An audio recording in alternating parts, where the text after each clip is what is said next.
This video will be a presentation of the fossils I have collected within the past year or so.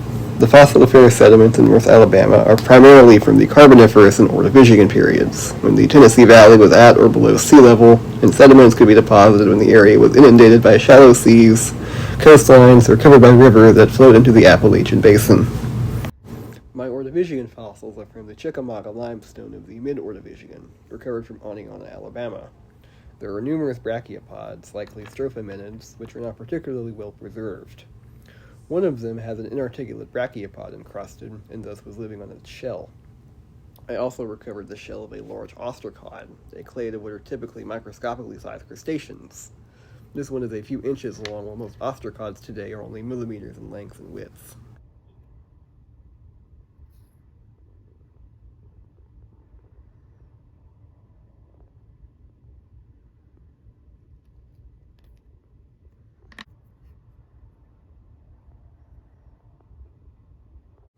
Most of my fossils are from the Carboniferous period. These are primarily sea creatures from the lower Carboniferous, or Mississippian, and what is possibly the Bangor limestone. The seemingly most common fossil of the Bangor and its contemporaneous sediments are brachiopods, bryozoans, horn corals, and the echinoderms known as crinoids and blastoids. This assemblage is represented by two groups of brachiopods, productids and orthotetids. The productids are the most numerous. If you look closely at their shells, there are small dimples covering them which represent attachment points for spines that would have covered the shell in life. They probably were for anchoring the brachiopod in the substrate, but they were fragile structures that are rarely ever preserved.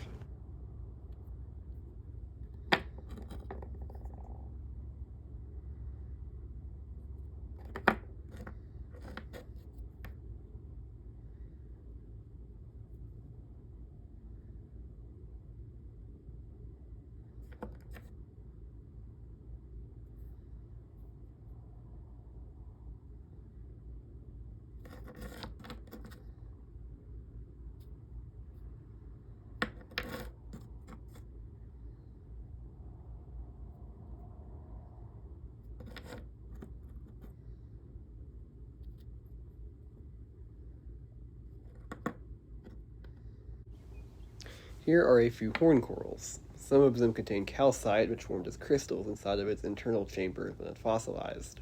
Unlike most modern corals, these are solitary forms consisting of a single polyp animal rather than colonies.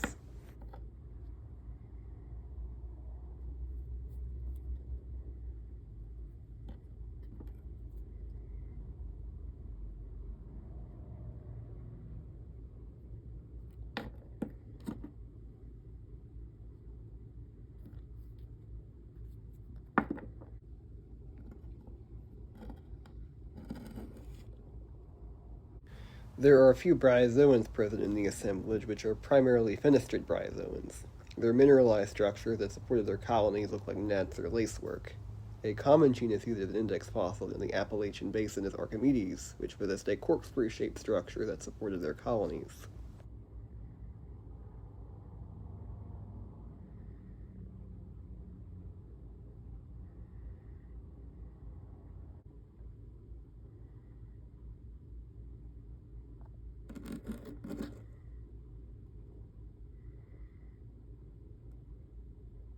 Crinoids and blastoids were very common types of echinoderms during the Carboniferous.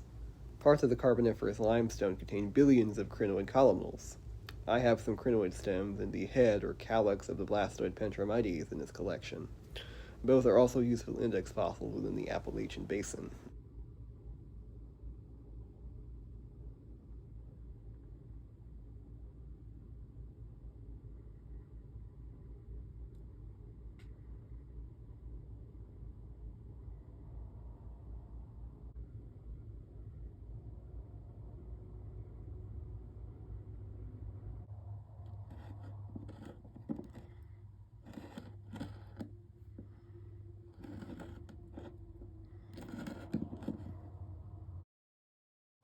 In the sandstones and shales of the Upper Carboniferous, or Pennsylvanian, one can find fossils of plants that lived in the tropical rainforests and swamps which created the Appalachian coal seams.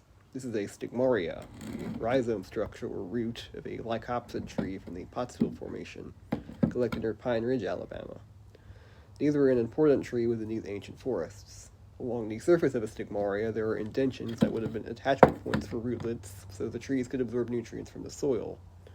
Their closest living relatives today are vascular plants called club mosses.